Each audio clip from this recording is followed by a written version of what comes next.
They called her useless. Not loudly, not officially, never in reports or meetings, but in the way they sighed when they saw her. In the jokes whispered just loudly enough to sting.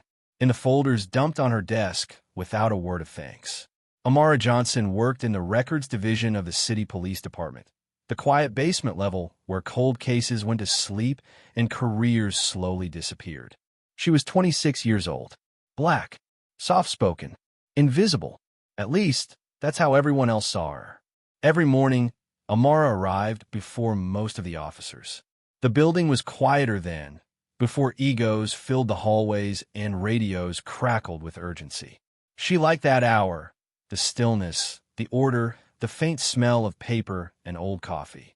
Her desk sat near the back wall, directly beneath a flickering fluorescent light that had never been fixed. She had requested maintenance once. The request was ignored. Her job was simple: scan reports, update databases, archive files no one wanted to read anymore. Cold cases, cases that had failed, cases that embarrassed the department. The Hawthorne Alley file was one of them. 10 years old, 3 victims, no convictions. The case had ruined at least 2 promising detective careers and quietly buried several others. It was spoken of with discomfort, like a bad memory everyone pretended not to have. Amara had handled that file dozens of times, and every time, it stayed with her. Because Amara had a secret. She had a photographic memory, not the flashy kind you see in movies. The quiet, relentless kind that never shut off. Once she saw something, it stayed. Dates, numbers, patterns, inconsistencies. She remembered every report she had ever touched, not because she wanted to, but because her mind refused to forget. That ability had made school unbearable. Teachers accused her of cheating. Students resented her silence. Adults told her to stop showing off, even when she wasn't. So she learned to hide. She learned to look average, to sound uncertain, to sit quietly while others spoke. And it worked. Too well. "Hey, Amara," Officer Brent said one afternoon, leaning over her desk with a grin that never reached his eyes. "Got another mountain of trash for you." He dropped a stack of folders on her workspace. "Careful," another officer laughed. "If we give her anything important, she might accidentally solve it." Laughter filled the room. Amara smiled politely. She always did. She waited until they walked away before touching the files, straightening them carefully, aligning the corners. She didn't cry. She didn't complain. She never reported the comments, because she knew something they didn't. The loudest people in the room were rarely the smartest. Late one Tuesday afternoon, rain streaked the basement windows as thunder rolled faintly above the city. Most detectives had left early to chase a breaking case downtown. The record division was nearly empty. Amara sat alone. The Hawthorne Alley file rested on her desk again. She hadn't been assigned to it. She hadn't been asked. She just couldn't stop thinking about it. The case details replayed in her mind like a film she had watched too many times. 3 victims found in a narrow alley. No signs of forced entry. No clear suspect. Witnesses claiming they saw everything, yet nothing added up. She opened the file slowly, page by page. Her eyes scanned, not reading, remembering. Crime scene photos, witness statements, autopsy reports. Then she reached page 47, a maintenance report. Her fingers froze. It was a small thing, something detectives would overlook, and had. The report stated that a streetlight in Hawthorne Alley malfunctioned 2 days after the murders. According to official records, the alley had been well lit the night of the crime. Amara's chest tightened. She had seen something else. She closed her eyes. The image appeared instantly. A crime scene photo from page 12. Same alley, same streetlight. Dark, completely dark. No glow, no reflection, no working bulb. Her heart began to pound. She flipped back to the photo, then forward to the maintenance log. Back again, forward again. There was no mistake. The streetlight had been broken before the murders, not after. Which meant every witness who claimed they clearly saw the suspect couldn't have. Which meant the entire case timeline was wrong. Which meant someone had changed the records. Amara swallowed hard. This wasn't a typo. This wasn't human error. This was intentional. Her mind raced as connections formed, Fast, sharp, unforgiving. If the alley had been dark, then the eyewitness testimonies were unreliable. If those testimonies collapsed, the suspects eliminated early on needed to be reconsidered. And if that happened, someone important would be exposed. She leaned back slowly, listening to the hum of the lights above her. Her hands trembled, not with fear, but with realization. For 10 years, this case had been unsolvable, not because it was too complex, but because it had been built on a lie. Amara looked around the empty room. She had discovered something no detective had, something no one had wanted to see. She quietly closed the folder and slid it back into its place on the shelf, careful to leave no sign it had been disturbed.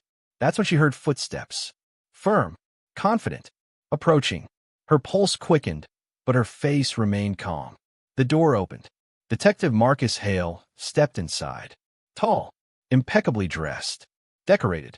One of the men whose photo hung upstairs on the Wall of Honor. One of the original investigators on the Hawthorne Alley case.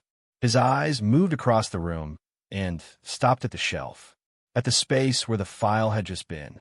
"Working late?" he asked. "Yes, sir," Amara replied softly. His gaze dropped to her desk. Why was a Hawthorne file out? The air felt heavier.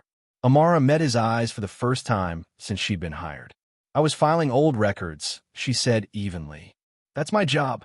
For a long moment, he said nothing. Then he smiled, thin, controlled. "Be careful," he said quietly. "Some cases aren't meant to be reopened." He turned and walked away. Amara didn't move until the sound of his footsteps faded. Only then did she exhale. He knew, or at least he suspected, and that meant something else. She was no longer invisible. She had seen something she wasn't supposed to see. And in a building like this, knowledge was dangerous, especially in the hands of someone everyone believed was useless. But for the first time in her life, Amara didn't feel small. She felt powerful, because once the truth is seen, it can never be buried again. Amara Johnson didn't sleep that night. Every time she closed her eyes, the alley came back to her, not as a report, not as a photograph, but as a living place. Narrow brick walls, wet pavement, darkness thick enough to swallow faces whole. And that broken streetlight. Once her mind noticed it, everything else began to unravel. She lay in bed staring at the ceiling, replaying documents she had seen years ago. Witness statements, timestamps, officer notes scribbled in margins no one ever reread. Her photographic memory didn't just store information, it connected it. And the connections were screaming. By morning, she had already reconstructed half the case in her head. At 7:45 a.m., as always, Amara walked into the police department with her usual calm expression. Same cardigan, same neutral posture, same invisible presence. But inside, she was alert in a way she had never been before. Every glance felt heavier, every sound sharper, every passing officer a possible threat. She went straight to her desk and powered on her computer. The system took several minutes to boot. Outdated hardware, outdated software. The kind of neglect reserved for people no one cared about. Perfect. She didn't open the Hawthorne Alley file. That would have been too obvious. Instead, she accessed adjacent cases. Crimes reported within a 2-mile radius, within a 3-day window of the murders. Cases detectives had dismissed as unrelated years ago. Her fingers moved slowly, carefully. She didn't rush. Rushing got noticed. The first thing she checked was dispatch logs. She remembered a call, not from a Hawthorne file, but from another case she had archived long ago. A noise complaint. Same street, same night, at 10:42 p.m. That detail hadn't made sense back then. Now it did. She pulled the log up. Caller reported metal banging sounds behind closed shops near Hawthorne Alley. No patrol car was dispatched. Reason listed. Area already secured. Amara's stomach tightened. Secured by whom? She cross-referenced officer assignments from that night. 2 names appeared repeatedly. One of them made her breath hitch. Detective Marcus Hale, the same man who had warned her to leave the past buried.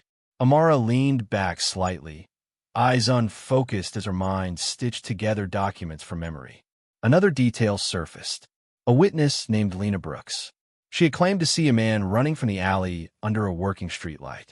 Her statement had been used to eliminate a suspect within the first week. But Amara remembered something else.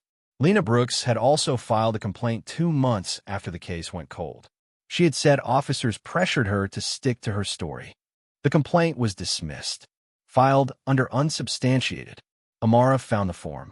The signature at the bottom wasn't Marcus Hale's, but it was someone close. Very close. Amara felt the room tilt slightly. This wasn't one falsified report. This was a pattern, and patterns meant coordination. At exactly 11:30 a.m., footsteps stopped near her desk. Amara. She looked up. Captain Ross, Senior Command, rarely came to the records division. Yes, sir. He smiled, practiced, polished. You've been working here a while now. Yes, sir. Quiet, efficient, reliable. She nodded. We like that, he continued. People who don't complicate things. Her pulse stayed steady. Her face betrayed nothing. I just do my job, she said. He leaned slightly closer. Good. Keep doing that. Then he walked away. The message was clear.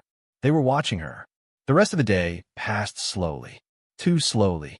Every time Amara moved a file, she felt eyes on her. Every time someone laughed nearby, she wondered if it was about her. But no one confronted her.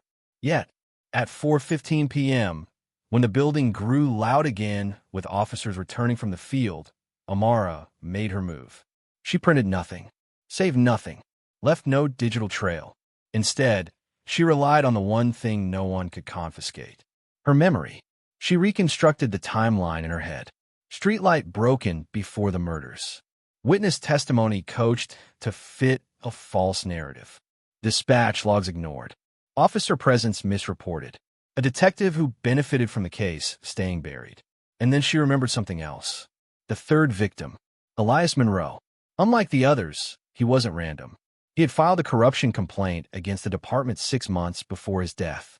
The complaint had gone nowhere.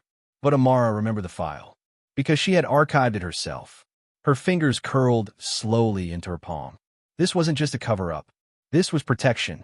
Someone had needed Hawthorne Alley to stay dark, both literally and figuratively. At 6:02 p.m., as she packed her bag to leave, a voice stopped her. You're still here.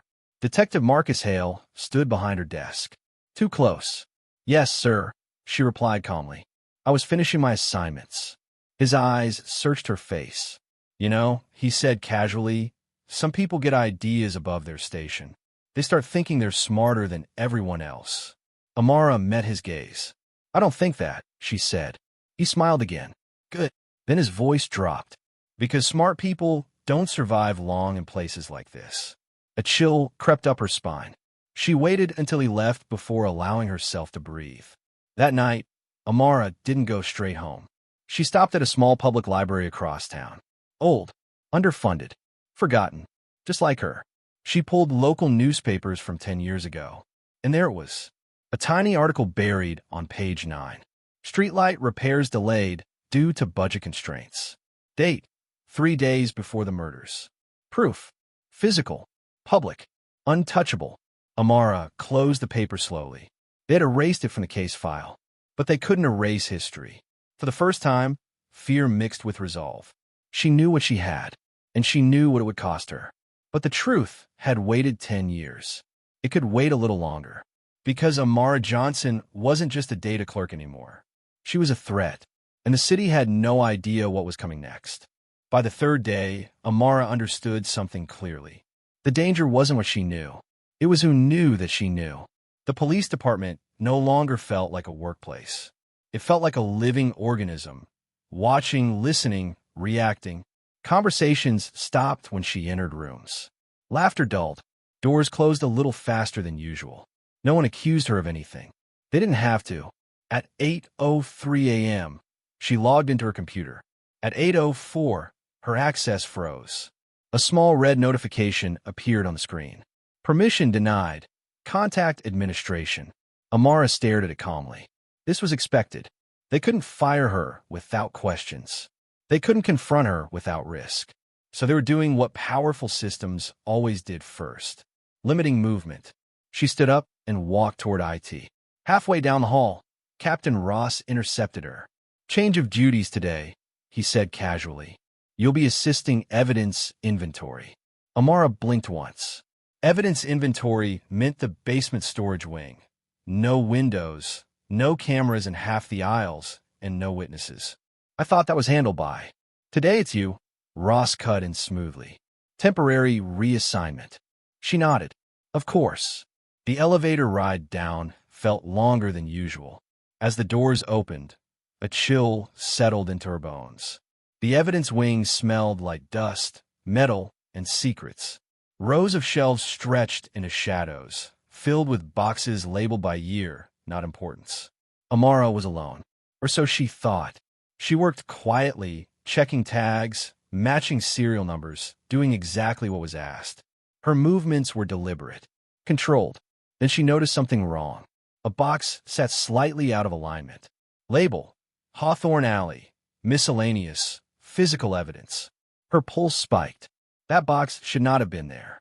She knew this because she remembered where it had been stored, archived, sealed, untouched for years. Slowly, she slid it open. Inside were items she had never seen listed in the official inventory. A torn glove, a broken watch, and a small, dented police-issued flashlight. Her breath caught. The flashlight had a badge number scratched faintly into the metal. Not a suspect's, an officer's, and not just any officer. She recognized the number. She had memorized it years ago while archiving commendations. Detective Marcus Hale. The room felt suddenly smaller. They hadn't just altered documents. They had hidden evidence. Evidence that placed a detective, their detective, in a dark alley on the night of the murders. Amara carefully closed the box. She didn't remove anything. She didn't take pictures. She didn't need to. Her mind locked the image away perfectly. Footsteps echoed. She straightened immediately, hands visible, posture neutral. A uniformed officer walked past the aisle, glanced in her direction, and kept moving. But Amara knew. This wasn't coincidence. This box had been moved for her to find. A warning, or a test. At lunch, Amara didn't eat. She sat in the break room, untouched sandwich beside her, listening. Two detectives spoke in hushed tones nearby. Records clerk's been digging. Does she know? She knows enough. Silence followed. Then one sentence chilled her blood. Accidents happen. That night, Amara changed her routine. She didn't go home directly. She took a longer route, rode 2 buses, walked 3 extra blocks, entered her apartment building only after scanning the street. Nothing happened, which was worse. At 2:17 a.m., her phone buzzed. Unknown number. She stared at it for a long time before answering. Hello. A man's voice replied, distorted calm. You're very smart, Amara. Her grip tightened. I don't know who this is. Yes, you do. Silence. You've been very quiet your whole life, the voice continued. That's why you're still alive. Her heart pounded, but her voice remained steady. What do you want? To remind you of your place. The call ended. No threats. No demands. Just certainty. The next morning, the Hawthorne Alley file was gone. Completely erased from the system. Not archived. Deleted. Amara sat at her desk, staring at the empty search results. 10 years of records. Gone. They were cleaning up. Fast. She stood up and walked to the records supervisor's office. Sir, she said calmly, I can't locate several files I'm responsible for. He didn't look up. Those cases were removed from active storage. By whose order? He paused, then met her eyes. Above yours. The message was unmistakable. Stop. Amara returned to her desk and sat down slowly. For the first time, doubt crept in. Not about the truth. About survival. She was alone. No badge. No authority. No protection. Just memory. And memory could get her killed. That evening, as she packed her bag, she noticed something slipped between her folders. A folded note. 3 words written in neat ink. I believe you. No signature. Her chest tightened. Someone else had seen it too. Someone else had noticed the cracks. She looked around the room, scanning faces. No one met her eyes. But somewhere in that building, someone was watching not to silence her, but to help. And for the first time since this began, Amara felt something dangerous and powerful rise inside her. Hope. Because truth doesn't need many voices. It just needs one that refuses to be quiet. The note stayed in Amara's pocket all night. She didn't read it again. She didn't need to.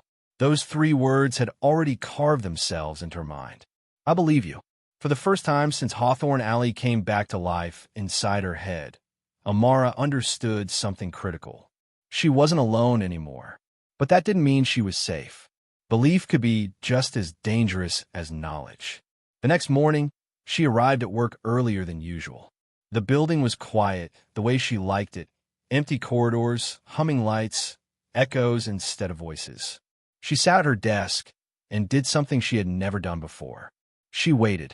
At 8:12 a.m., someone stopped beside her. A man she barely knew. Detective Evan Carter. Mid-level.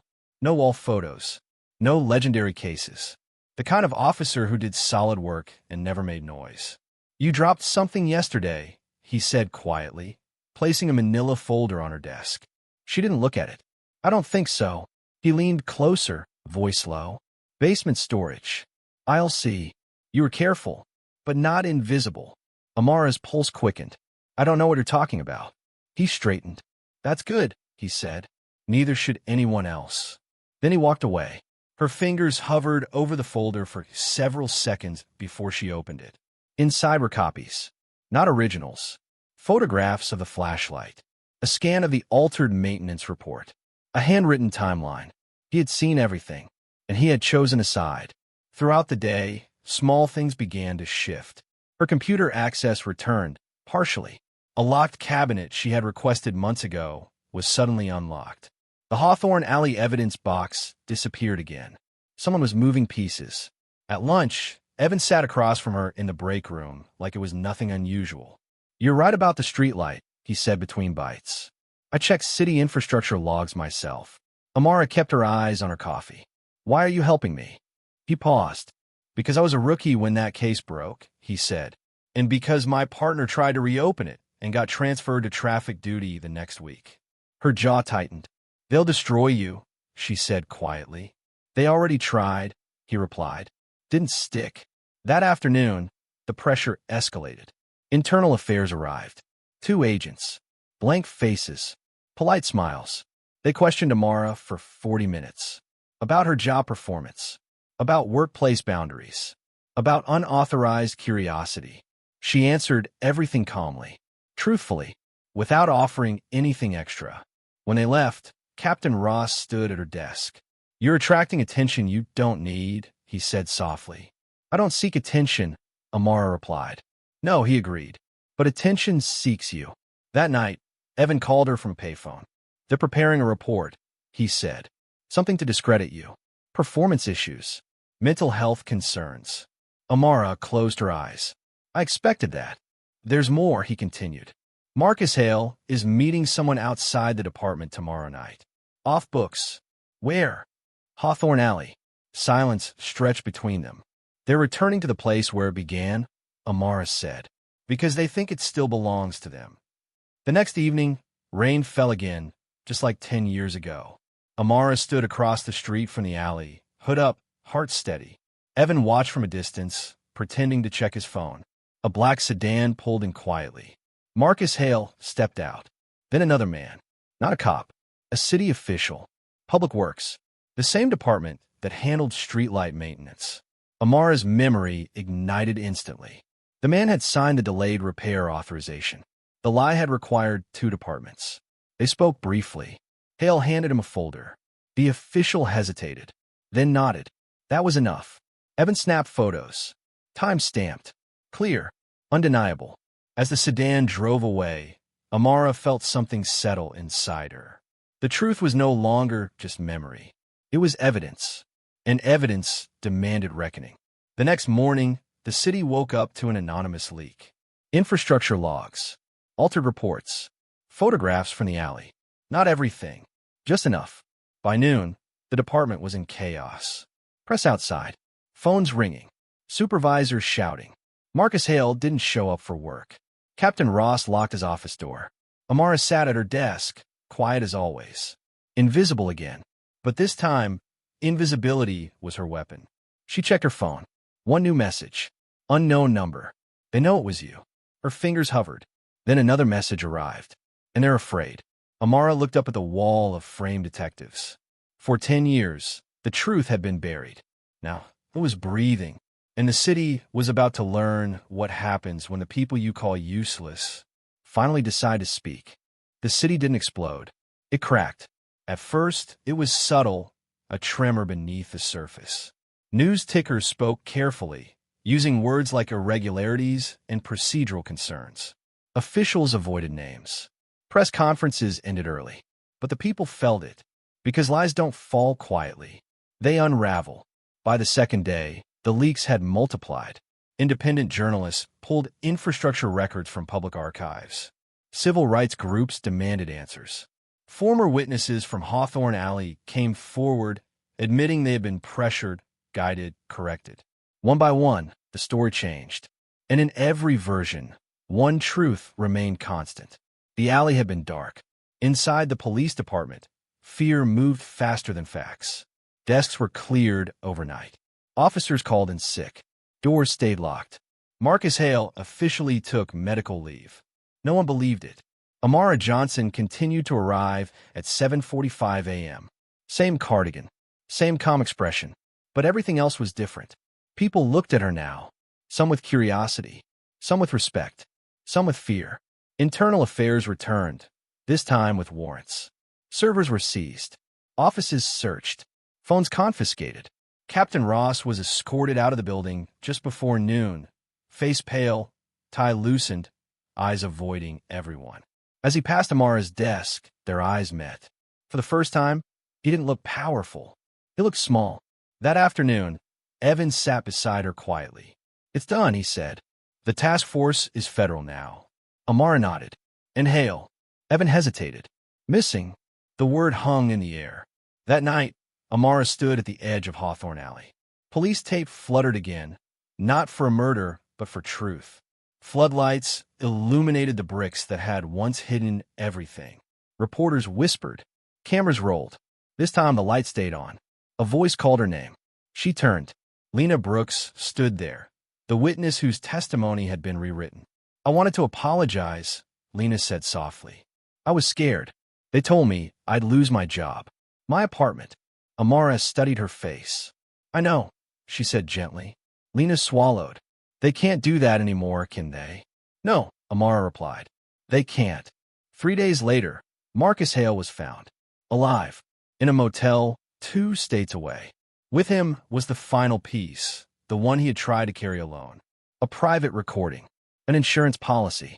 In it, Hale confessed to altering the streetlight report, not to commit the murders, but to protect someone who had.